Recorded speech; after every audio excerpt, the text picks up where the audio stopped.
ఇంత మధురమైనటువంటి గొంతులతో పలికి అమ్మ యొక్క ప్రీతికి పాత్రలయ్యారు. కాబట్టి అమ్మ యొక్క నామాన్ని తలుచుకొని వెళ్దాం.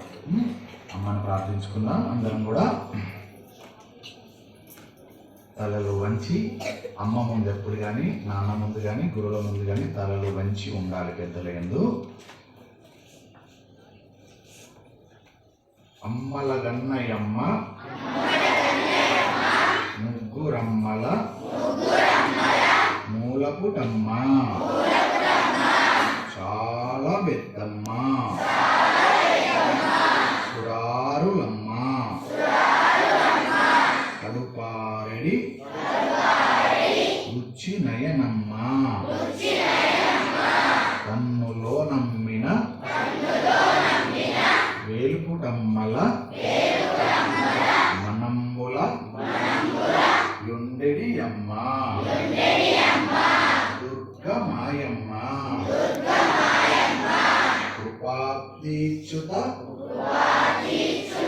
మహత్వ కవిత్వ పటుత్వ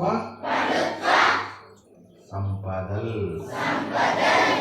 ఓం ఐం హ్రీం శ్రీం శ్రీమాత్రే నమః.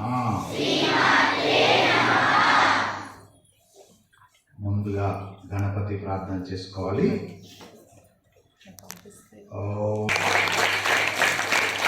మీరు భగవద్గీత శ్లోకాలు చదువుతున్నారు. మన దగ్గర ఒకటి ఉంది, జై శ్రీరామ్. ఈ వయసులో తెలుసుకోవాల్సింది తెలుసుకోకపోతే ఎక్కడికి వెళ్ళిపోతుంది. మీరు చప్పట్లు కొట్టాల్సి వచ్చినప్పుడు ఎంతసేపు కొట్టాలి? మీ మనసుకు నచ్చితేనే చప్పట్లు కొట్టాలి. ఎవరో కొట్టారని కొట్టకూడదు. చెప్పిన విషయం మీ మనస్సుకు నచ్చాలి. ఆత్మానందం అని ఒకటి ఉంటుంది, అది పొందగానే చప్పట్లు కొట్టాలి. ఎంతసేపు కొట్టాలి? దీర్ఘంగా కొట్టకూడదు. జీవి ధన్యత పొందుతాడు. ఆ పలకడాన్ని నిత్య అనుష్ఠానంలో పెట్టుకుంటే వ్యక్తి చాలా గొప్పడవుతాడు. మిగతా అన్ని తానంతట తవే వస్తాయి. అంత అద్భుతమైనటువంటిది ఓంకారం.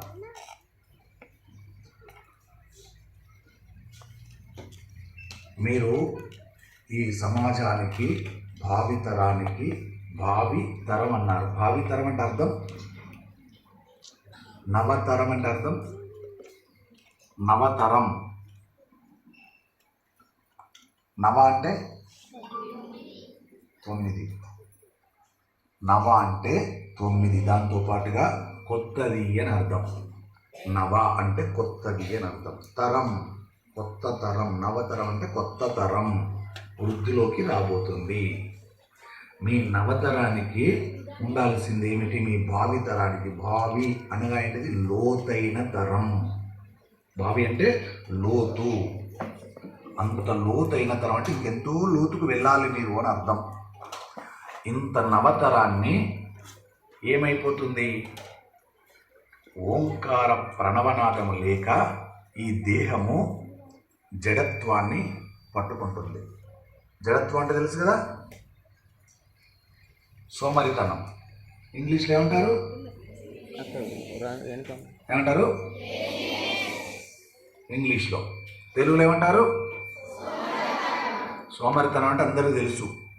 ఉందా ఎవరికన్నా ఇక్కడ? లేదా? సోమరితనం పరిచయం లేదా మీకు? సోమరితనం అంటే అర్థం వాయిదా వేసుకోవడం. అందులో ముఖ్యంగా లేచే కాడ మొదలుపెట్టుకోవాలి. ఏమని? ప్రొద్దున్నే 5 గంటలు లేవాలి అని అమ్మా నాన్న ఉపాధ్యాయులు చెప్పారనుకోండి, ఏం చేయాలి? దానికి అమ్మకు చెప్పాలి, పడుకోవాలి. కొందరైతే అలారం పెట్టుకుంటారు. అది మోగగానే ఏం చేస్తారు? ఆఫ్ చేసి ఒక్క 5 నిమిషాలకు మళ్ళీ పడుకుంటారు. దీన్ని ఏమంటారు? సోమరితనమే అంటారు. పొలం. మీకు తెలియదంటూ ఏమీ లేదు, అన్నీ తెలుసు మీకు. కానీ వెలిగించడం తెలియదు, రగిలించుకోవడం తెలియదు. ఏమి చేస్తే రగులుతుంది అన్న చిన్న మాట మాట్లాడుకుందాం. మనలో అగ్ని తేజస్సు రగలాలి అంటే ఏమి చేస్తే రగులుతుంది? సరస్వతి జ్ఞానం కావాలి, చదివింది గుర్తుండాలి. గుర్తుండదు. కొందరు చదవాలని ఇంట్రెస్ట్ ఉండదు. కొందరికి ఆ చూద్దాంలే అనేటువంటిది నెగ్లిజెన్సీ ఉంటుంది. కొందరు చదువుతారు, మా అమ్మ నాన్న కోసం చదువుతున్నాను.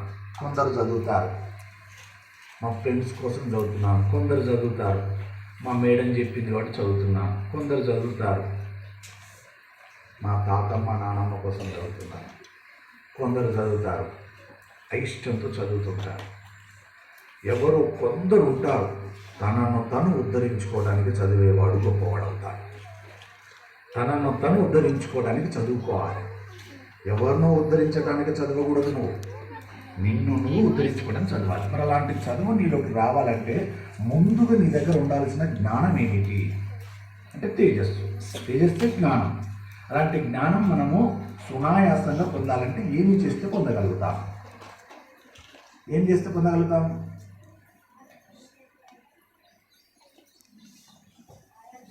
సునాయాసమైనటువంటి ఫలితాలు ఇవ్వాలంటే ఏమి చేయాలి అనేదాన్ని మన గురువులు ఎప్పుడో చెప్తున్నారు. ఒక 5 మహర్షుల పేర్లు చెప్పండి ఎవరి అయినా.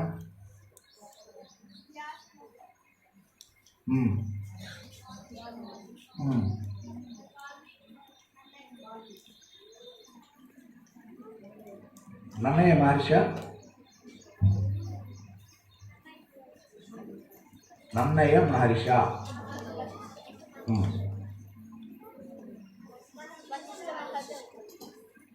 ఒక్క మహర్షి పేరు చెప్పండి. 5 చెప్పాలంటే ఒకరిద్దరు చెప్పారు. ఒక్కరు చెప్పమన్నా కూడా ఇంతమందిలో కొంతమంది చెప్పారు. ఇప్పుడైనా ఒక్క మహర్షి పేరు చెప్పండి. ఇంకా తక్కువే వచ్చింది, ఇంకా పరిపూర్ణత రాలేదు. శుభం. ఇది పరిపూర్ణత అంటే అవగాహన ఉంది అని అర్థం. ఆ మహర్షి మీద మీకు ఆ మహర్షి ఏం చేశాడు? ఇంకా అదొకటేనా? వ్యాసుడు అష్టాదశ పురాణాలను రచించాడు. భాగవతం, భారతం, పంచమ వేదం అంటారు. 4 వేదాలు. ఉపనిషత్తులు రచించారు 4 వేదాలకే. మహానుభావుడు వ్యాసుడు. మరి అంత జ్ఞానం అతనికి ఎక్కడి నుండి వచ్చింది? మహర్షులకు జ్ఞానం ఎక్కడి నుండి వచ్చింది? వాళ్ళకి ఆ తేజస్సు ఎక్కడి నుండి వచ్చింది? అనుష్ఠానంలో వచ్చింది. అనుష్ఠానం అంటే ఆ మహర్షులప్పుడు అనుష్ఠానాలు, తపస్సు, జపాలు చేశారు. మరి మనమేం అనుష్ఠానం చేయాలి? మనము తేలికగా మన తేజస్సును వృద్ధిలోకి తెచ్చుకోవాలంటే మనం ఏమి చేయాలి? మీకు పెద్ద పెద్ద పదాలు చెప్పి ఇబ్బంది పెట్టదలుచుకోలేదు నేను. చాలా చిన్న పదాలే. తేలికగా మీరు పండిపోవాలి, తేలికగా వృద్ధిలోకి వచ్చిపోవాలి, తేలికగా మీకు తేజస్సు అభివృద్ధిలోకి రావాలి. అలాంటి చిన్న పదాలే చెప్తాను, మీరు నమ్మండి, దాన్ని ఆచరించండి. ఈ పాఠశాలకి మీరు బయటికి వెళ్ళేసరికి మీ ఫోటో పేపర్లో వచ్చేస్తుంది. అంత అద్భుతంగా ఉంటుంది. ఇంతమందిలో ఎవరిదో ఒక్కరిదో ఇద్దరు వస్తుంది కావచ్చు నాకు తెలుసు. కానీ ఈరోజు చెప్పే విషయాన్ని కనుక మీరు పట్టి ఆచరిస్తే మీరు ఈ కళాశాల నుండి బయటకు వచ్చేసరికి మీ ఫోటో పేపర్లో వస్తుంది, గొప్పగా వస్తుంది. ఎవరు చెప్పారు? దించండి, చేతి దించండి. ఎవరు చెప్పారు మీకు? అమ్మ చెప్పిందా 5 గంటలు ఏమని? ఇంకెవరు చెప్పారు? మీరు ప్రశాంతంగా మాట్లాడండి. ఇక్కడ మీ సార్లు, నేను, మీరు అందరం ఒకటే. ఇప్పుడు ఈ గంటన్నర మనం తారతమ్యాలు చూడదు. ఇక టీచర్స్ ఉన్నారు, తప్పు చెప్తే మళ్ళీ తిడతారు, అలాంటివి అనుకోకండి. మీకు అనిపించింది చెప్పండి. ఎవరు చెప్పారు 5 గంటలు లేమని? గురువులు చెప్పారా? గురువులు అంటే ఏ గురువు? పాఠశాలలో ఉండేటువంటి గురువులా? ఆశ్రమాలలో ఉండే గురువులా? ఎందుకంటే గురువులు ఆశ్రమాల్లో ఉంటారు, పాఠశాలల్లో ఉంటారు, ఇలా ప్రవచనాలు చెప్పే కాడ ఉంటారు. సంతోషం. మీరు ఉదయం 5 గంటలకు లేస్తున్నారు, సంతోషం. ఇంకా చాలామంది కూడా ఈ సమయాన్ని తీసుకొచ్చుకోవాలి. 2, ఇంకా తేలికగా మీరు పండిపోవడానికి ఎంతమంది మీ తల్లిదండ్రుల మాటకు ఎదురు చెప్పకుండా ఉన్నారు? అబద్ధం ఆడకుండా చెప్పండి. కళాశాలలో ఉన్నారు సరస్వతి పుత్రులు, మీరు మీ తల్లిదండ్రుల మాటకు ఎదురు చెప్పకుండా మొండి పడకుండా ఉండేవారు ఎవరు? అబద్ధం చెప్పితే సరస్వతి అనుగ్రహం రాదు మీకు. తల్లిదండ్రులకు ఎదిరించకుండా, తల్లిదండ్రులు చెప్పిన మాట తూచా తప్పకుండా ఆచరించే విద్యార్థి ఎవరు? ఒక్కసారి చేతెత్తండి. అబద్ధాలు మాత్రం ఆడద్దండి దయచేసి. నిజంగా మీ అందరి పాదాలకు శిరస్సు వంచి నమస్కరిస్తున్నాను. ఎందుకో తెలుసా? నిజాన్ని ఇంత ముక్తకంఠంగా ఒప్పుకున్నారు. అద్భుతం. ఎవ్వరు కూడా తల్లిదండ్రుల మాటకు విలువ ఇవ్వటలేదు అని అర్థం. తల్లిదండ్రులను గౌరవించట్లేదు అని అర్థం. మీరు తేలికగా పండిపోవాలి, తేలికగా మీకు తేజస్సు రావాలంటే చిన్న మాట గురువులు చెప్తారు మనకు. ఎవరైతే తల్లిదండ్రులను పూజిస్తారో, తల్లిదండ్రులను గౌరవిస్తారో, తల్లిదండ్రుల మాటకు ఎదురు చెప్పకుండా వారు చెప్పింది ఆచరిస్తారో వాళ్ళ దగ్గర తేజస్సు అఖండంగా పెరిగిపోతుంది. ఏం చేయాలి? ఏం ఆచరించాలి? తల్లిదండ్రులను గౌరవించకూడదు. ఎందుకంటే వాళ్ళు మనకు శత్రువులే.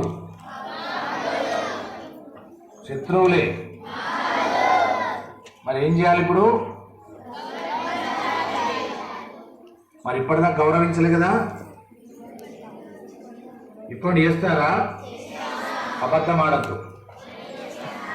తల్లిదండ్రులు గౌరవిస్తారా? వారు చెప్పిన మాట వింటారా? అబద్ధం ఆడుతున్నారు. ముక్త కంఠంతో చెప్పండి, మా తల్లిదండ్రుల మాటను జవదాటము.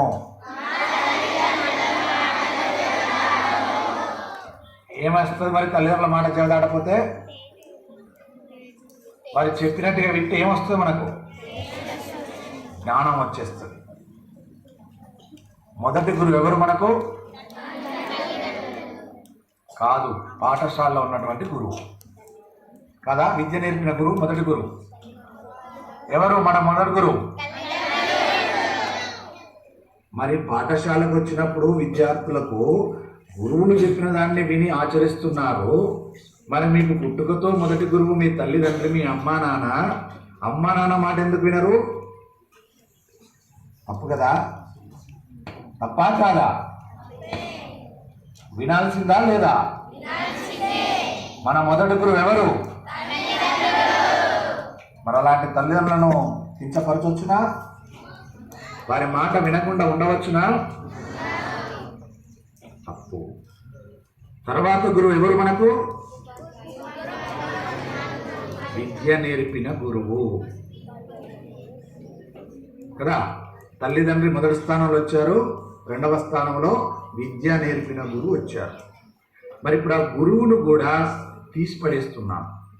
వారు చెప్పిన మాట వినము, నెగ్లెన్స్ చేస్తాం.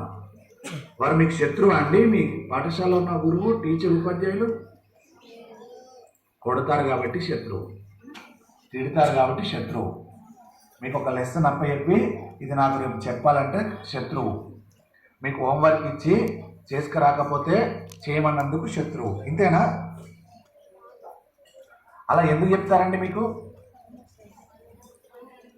మీలో ఉన్న జ్ఞానాన్ని బయటకు తీయడానికి చెప్తారు వాళ్ళు. మీకు చెప్పేటప్పుడు ఎక్కువ హోంవర్క్ ఇచ్చినా, మీకు లెసన్ లెక్క చదువుమని చెప్పినా, 4 మంచి మాటలు చెప్పినా వాళ్ళ మనసు ఎంత గాయపడుతుందో తెలుసా అండి?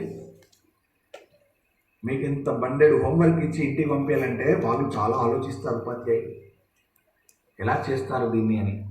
వాళ్ళు ఏం చేస్తారు? అంత పెద్ద హోంవర్క్ను, సంవత్సరం తరబడా ఉన్నటువంటి హోంవర్క్ను రోజు కొంత ఇస్తుంటారు మీకు. ఎందుకు? తేలికగా మీరు పండిపోవాలని, తేలికగా దీన్ని అప్పచెప్పాలని. మరి వారికి మీద ప్రేమ ఉన్నట్ట లేనట్ట? ప్రేమ లేదని ఎప్పుడు అనుకోవాలి? సంవత్సరం కూడుకున్నటువంటి హోంవర్క్ అంతా ఒకటే రోజు ఇచ్చి చేసుకురా అంటే మీకు శత్రువుగా భావించాలి. అలా చేస్తలేరే? రోజు కొంత ఇస్తున్నారు కదా. రోజు కొంత ఇస్తారా? మొత్తం ఒకసారి ఇస్తారా? మనప్పుడు మన మీద ప్రేమ ఉన్నట్ట లేనట్ట? ఒక తెలియని విషయాన్ని వాళ్ళు ఎంత ఆర్తిపడతారో తెలుసా? మీలాగే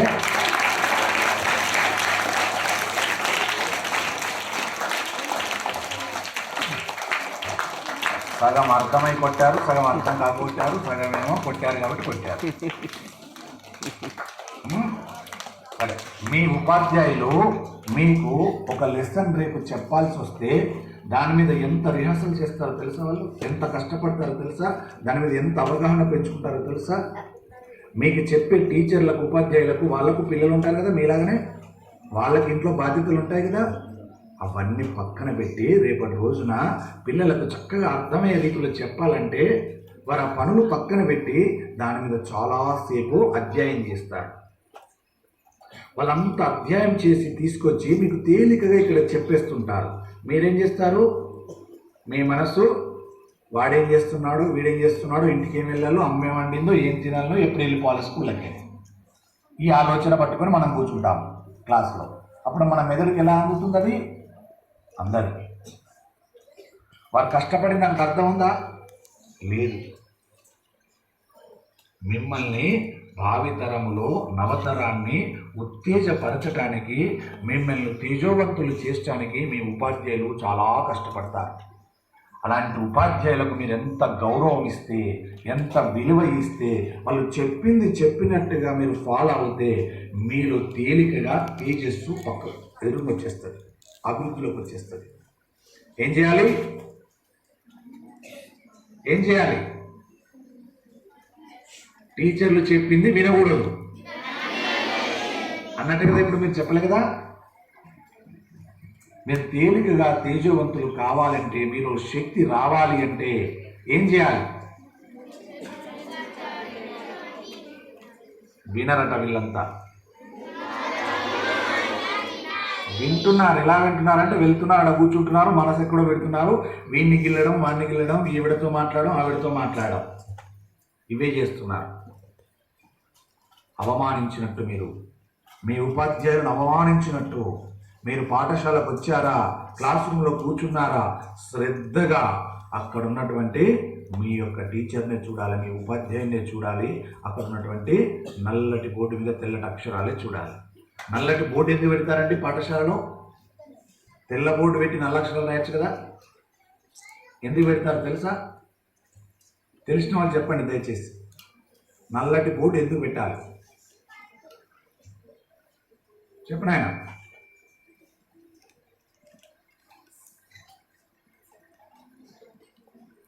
చెప్పలేదు మీ ఉపాధ్యాయులు మీకు నల్లటి బోర్డు ఎందుకు పెడతారు? చెప్పారా?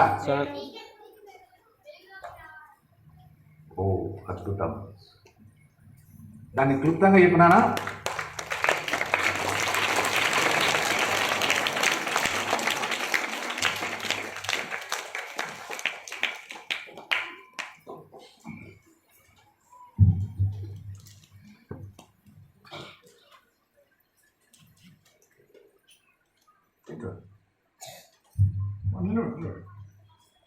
ఇప్పుడు క్లారిటీ చెప్పు. చేతులు ఇక్కడ అవసరం లేదు, మంచి తేజవంతంగా చెప్పు. చీకటి ఏమిటి దాంట్లో?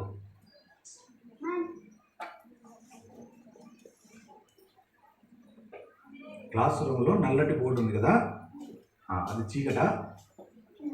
ఆ చీకటి ఎక్కడ ఉంది మనలో? క్లాస్ రూమ్లో అయితే నల్లటి బోర్డు ఉంది. శుభం. అర్థమైందా? మనకు ఎదురుగానే క్లాస్ బోర్డులో నల్లటి బోర్డు పెట్టారు. దాని అర్థం అదే మీ మనస్సులలో ఎప్పుడు మలినమై ఉంటుంది, నలుపెక్కుంటుంది మీ మనస్సులు. దాన్ని తెలిపెక్కించుకోవాలంటే మీరు చేయాల్సినటువంటిది టీచర్లు చెప్పిన దాన్ని శ్రద్ధగా వినాలి. ఏం చెప్తారు అక్కడ? తెల్లటి చాక్ పీస్తో ఒక రాశారు కదా, అలా రాస్తారు. అక్షరాలు దిద్దుతారు. అక్కడ మీరు రోజు చూస్తున్నారు కదా బ్లాక్ బోర్డు మీద. అది ఎక్కడ ఉందంటే మన మనసులో ఉంటుంది. క్లాస్ రూమ్లో అయితే గోడకు కనబడుతుంటుంది, మన దేహంలో అయితే మన మనస్సే. ఎప్పుడు అది చెప్పకుండా వింటామో నలుపు ఎక్కిపోద్ది, అంటే బరువు ఎక్కిపోద్ది. ఇంకా ఏం చెప్తావు? నల్లటి బోర్డు, తెల్లటి అక్షరాలు.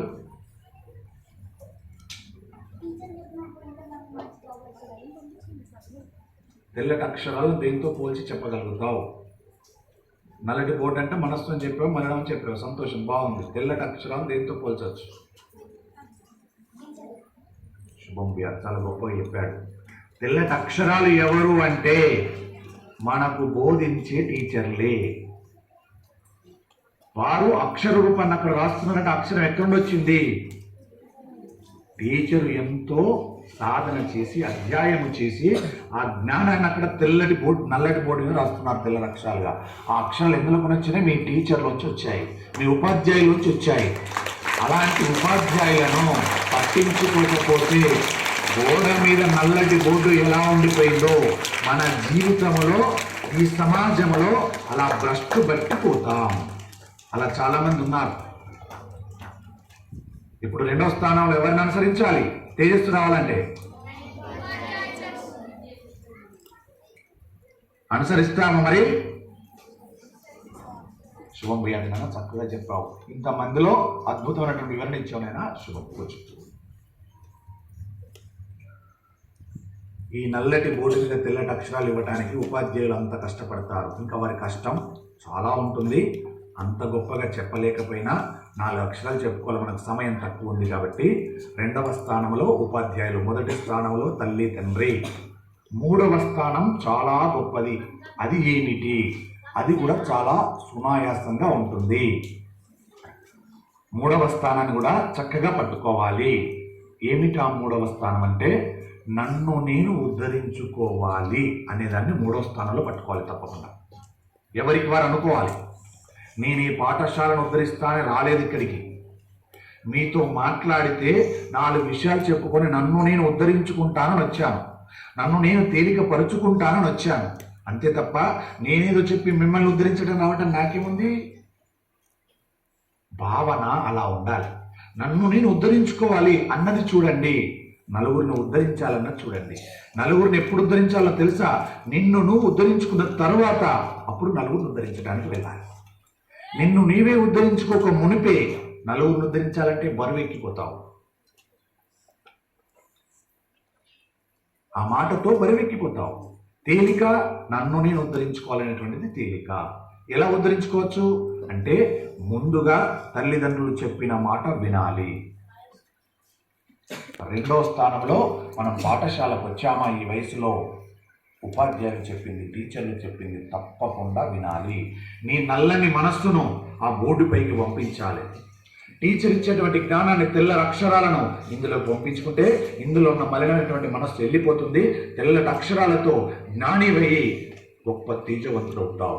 అప్పుడు నిన్ను ఉద్ధరించుకుంటావు. దానివల్ల 10 మందికి వెలుగునివ్వగలుగుతావు. ఇది 3వ స్థానంలో పెట్టుకోవాలి. ముందుగా ఎవరిని పట్టుకోవాలి? 2, 3 లేవగానే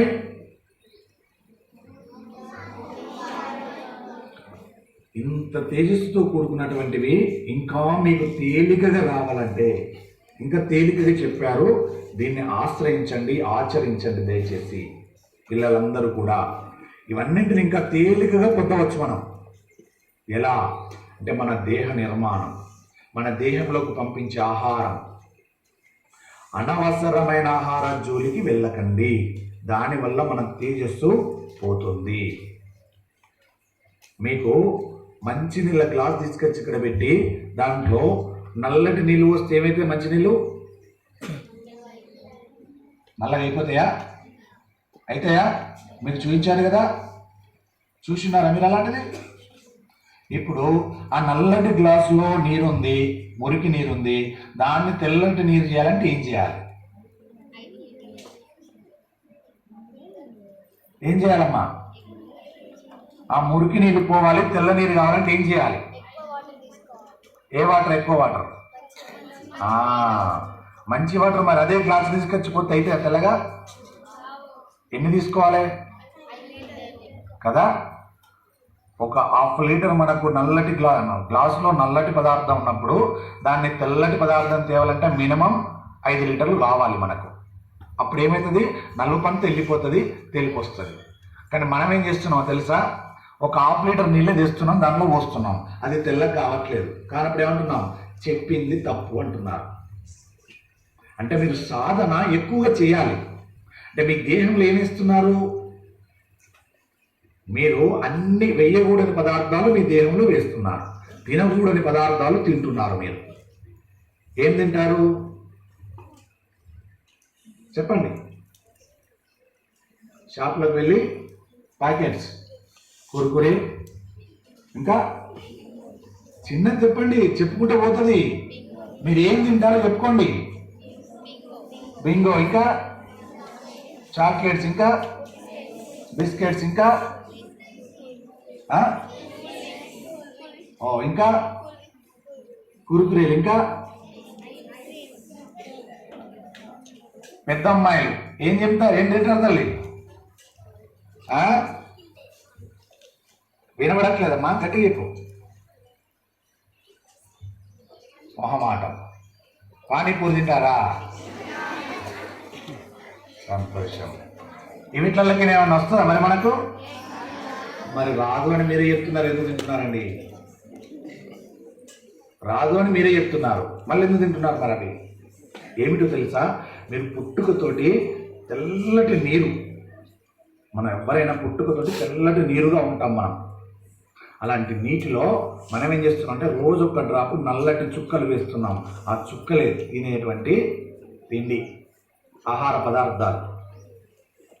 ఇప్పుడు మీరు తింటున్నవన్నీ కూడా నలిపెక్కేటివి. మీరు భ్రష్టు బట్టి పోవటానికే, మీ జ్ఞానం అంతా కూడా భ్రష్టు బట్టి పోవటానికి తింటున్నారు. ఇంకొకటి అత్యంత ఇష్టంతో తినే పదార్థం, ఇంట్లో మరి అడిగి చేయించుకొని ఏడిచి మరి నాన్నతో తెప్పించుకునే పదార్థం ఏమిటది? అది అందరు తినరా? గొడవ పెట్టి మరి తెప్పించుకోరు. మంచిగా లేకపోతే ఇంక అమ్మ నాలుగు తింటారు, మారం చేయరు నేను అన్నం తిననని.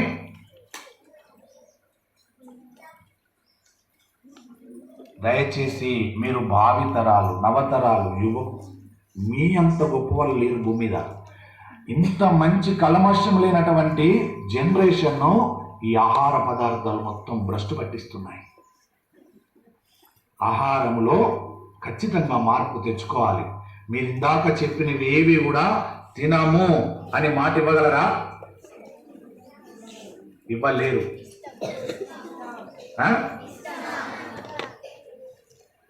ఇప్పటిదాకా చెప్పిన పదార్థాలన్నీ తినకుండా ఉండగలుగుతారా? నిజం చెప్పండి. లేకపోతే మరి ఊళ్ళో షాపులో అందరూ స్ట్రైక్ చేస్తారు కావచ్చు.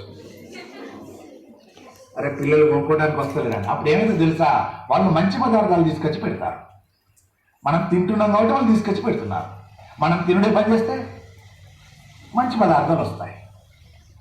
కాబట్టి దయచేసి ఎక్స్పైరీ డేట్ ఉన్నది ఏది కూడా తినకు. మనం చాలా దరిద్రం అది, మనలో మనల్ని మలినపరుచుకున్నట్టే. అది వీటిని మించింది ఇంకొక పదార్థం ఉంది, అది మాంసాహారం. బాగా గుర్తుపెట్టుకోండి. ఎక్కువ దీనిలో చికెన్ తినే వాళ్ళు ఎంతమంది ఉన్నారు? మాట పడకండి, నిజం చెప్పుకోండి. నిజం చెప్పుకుంటే ప్రక్షాళన అయిపోతుంది మన పాపం అంతా. చికెన్ బాగా ఇష్టపడి తినేవాళ్ళు సంతోషం. దించండి దించండి. మరి చికెన్ తినడం వల్ల మీకు ఏమైనా జ్ఞానం వచ్చిందా? ఏమొచ్చింది మరి? తింటే టేస్ట్ వచ్చిందా? మరి టేస్ట్ వస్తే జీవితం ఏమైపోతుంది? కోడిని చంపితే ఎలా చచ్చిపోయిందో దాన్ని చంపినటువంటి దాన్ని తెచ్చుకొని తిన్న తర్వాత మనలో ఉన్న తేజస్సును మనం అలా చంపేసుకుంటాం. కొంత కొంత కొంత కొంత నరికేసుకుంటాం. అది మంచిదేనా? మనలో ఉన్న తేజస్సు నరికేసుకుందామా? ఎప్పుడైనా కోడిని పోయేగా చూశారా? చికెన్ సెంటర్లో దాన్ని కొట్టంగా చూశారా? మరి అలా ముక్కలు ముక్కలు చేసుకుందామా మన తేజస్సును? మరి ఏం చేద్దాం? ఇప్పటి నుండి తిందామా? మాంసాహారాన్ని తిందామా? తిందాం. స్పెషల్ చేయిస్తే వాళ్ళ వద్దా? మరి వాళ్ళ ఇంట్లో చేశారట.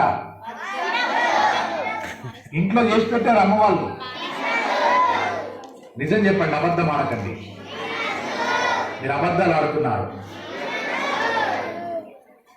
ఎందుకు తినద్దు? అద్భుతమైనటువంటి మాట పట్టుకున్నారు. ఈ ఆహార పదార్థాల వల్ల మన దేహాలు అందహీనం అయిపోతున్న బ్లాక్ బోర్డ్ ఎలా అవుతుందో అలా అయిపోతుంది. ఆ బ్లాక్ బోర్డు చూడండి, ఎన్నిసార్లు మలిపేసినా మళ్ళీ ఏం కనబడుతుంది? దాన్ని దాన్ని తీసేద్దాం. రోజుకి ఎన్నిసార్లు చూస్తారు దాన్ని?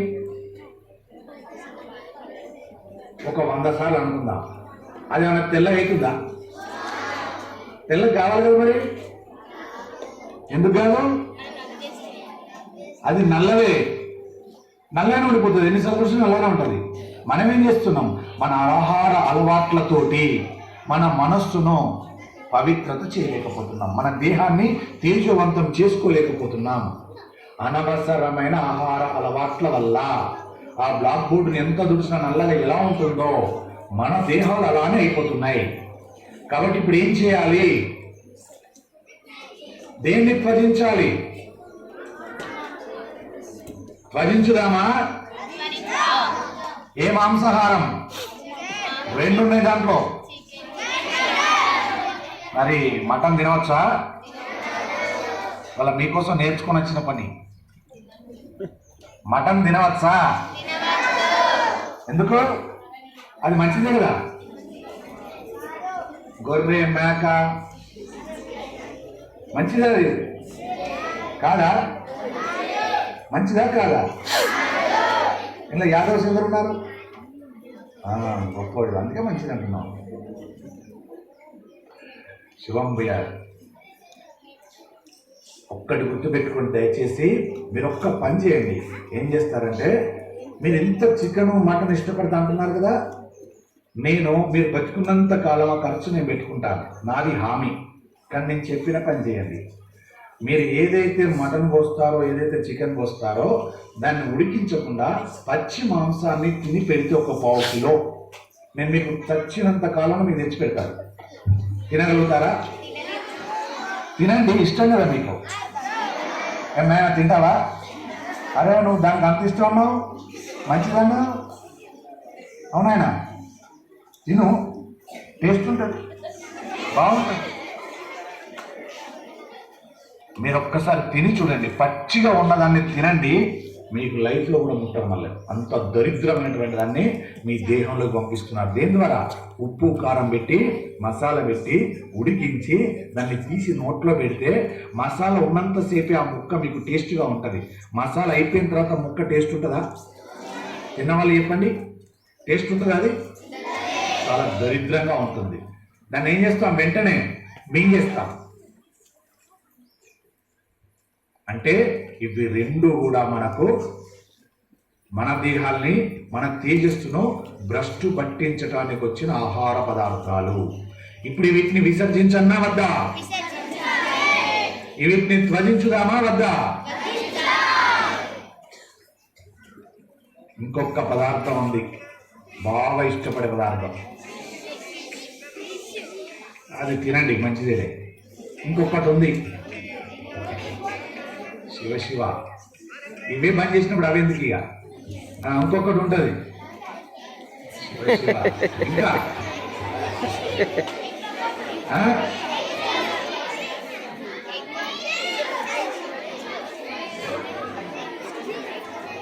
చూసారా సార్? ఏది మా సార్? ఏది చూసారా సార్? మీకు తెలియదు, నాకు తెలియదు. బోటి అట, తలకాయ అట, చూస్తే చిన్నపిల్లలు ఎన్ని చెప్తున్నారో చూడండి. అంటే ఇవన్నీ ఎక్కడ వచ్చినాయి? వీళ్ళకి పుట్టుకతో తెలిసినాయా? లేదు. ఎవరు చెప్పారు మీకు ఇవన్నీ? ఇప్పుడు కొట్టాల్సింది ఎవరిని? ఎక్కడ పోయిందంటే తల్లిదండ్రులు పోయింది. తల్లి తీసుకొచ్చి, అరే నాన్న చికెన్ రా, అరే నాన్న బోటిరా, అరే నాన్న మటన్ రా, ఇది గొర్రెదిరా, ఇది మాటదిరా, ఇది పందిదిరా, ఇది కుక్కదిరా. ఎంత దారుణం అండి! ఇలాంటి పదార్థాలు తినవచ్చునా? మీరు తినాలనుకుంటే ఒక్కసారి మీరు బోటి అంటే ఏముంటుంది దాంట్లో? పేగులు ఉంటాయి కదా, ఆ పేగులు ఒకసారి పచ్చిగా తినండి. ఎలా అంటారండి? మంచిదే కదా తింటే.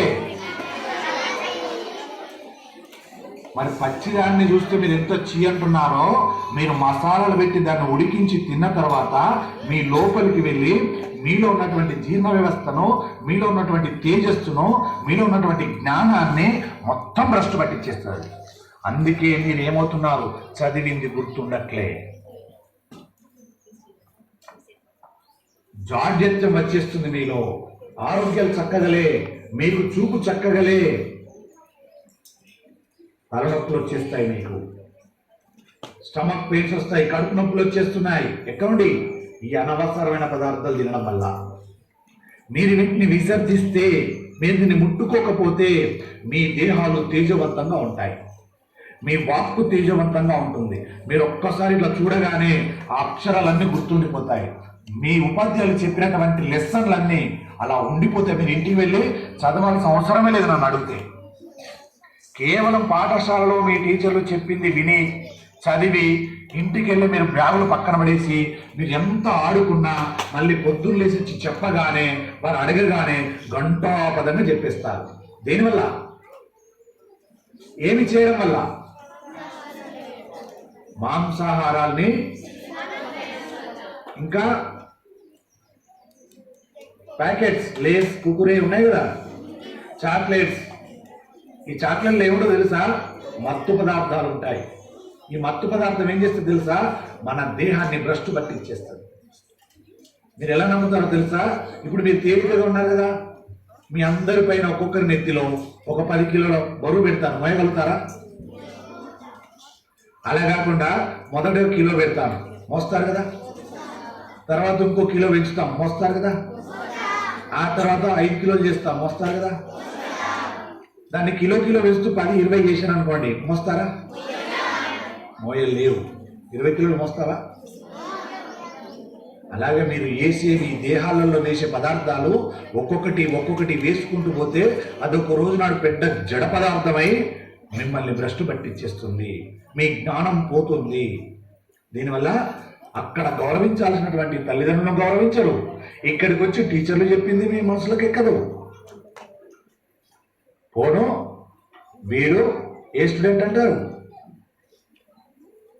ఏమి చెప్పను అని ఏమంటారు? బ్యాడ్,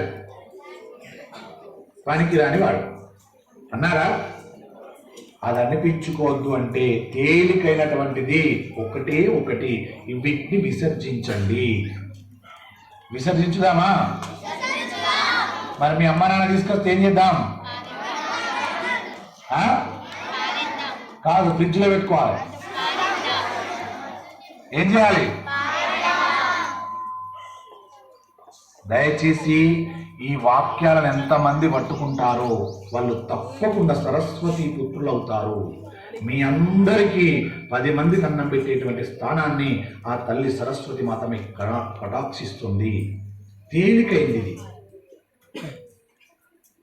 ఇంకొక పదార్థం ఉంది, దాని గురించి చెప్తే పెద్దలు కూడా పట్టుకోరు దాన్ని.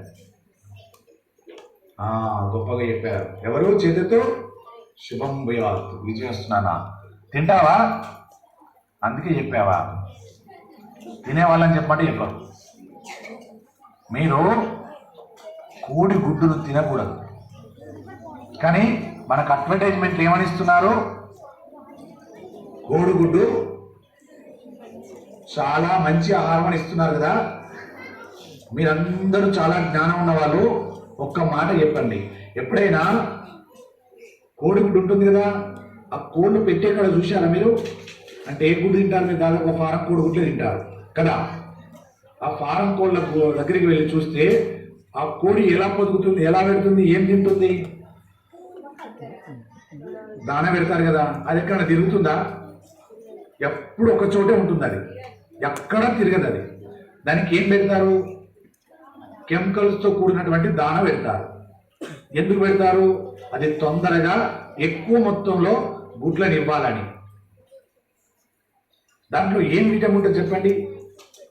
ఆ కోడిలోనే విటమిన్ లేదు. కోడి పెట్టే గుడ్డులు ఎక్కడ వస్తుంది? చెప్పగలరా? విటమిన్ వస్తుందా దాంట్లోకి? ఇది పెద్ద అపోహ అండి. నన్ను తిట్టుకున్న పర్లేదు మిగతా వాళ్ళు, కానీ ఇది పెద్ద అపోహ. ఎందుకో తెలుసా? ఒక జనరేషన్ ఖరాబ్ అయిపోతుంది. దాని అర్థం చెప్తారు, నేను కొంచెం చిన్నగా చెప్తాను.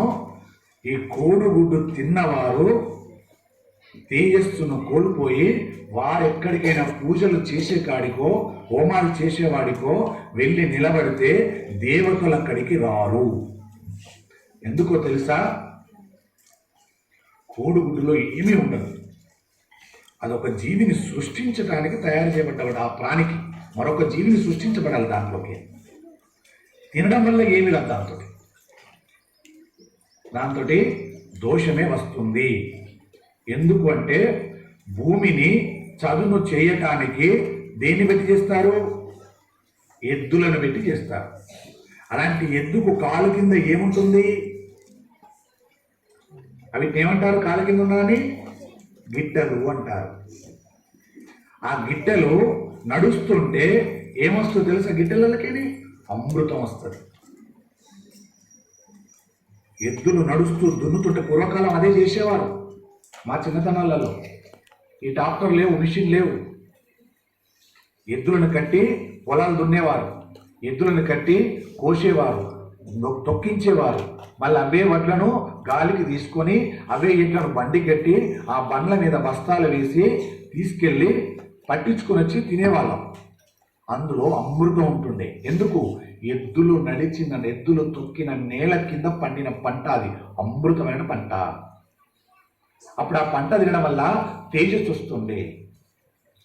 అలాంటి ఎద్దులు తొక్కకుండా ఎక్కడైతే కోళ్ళ ఫారాలు ఎక్కువగా పెంచి వాటి నుండి వచ్చినటువంటి గుడ్లను అమ్మి మనం తింటే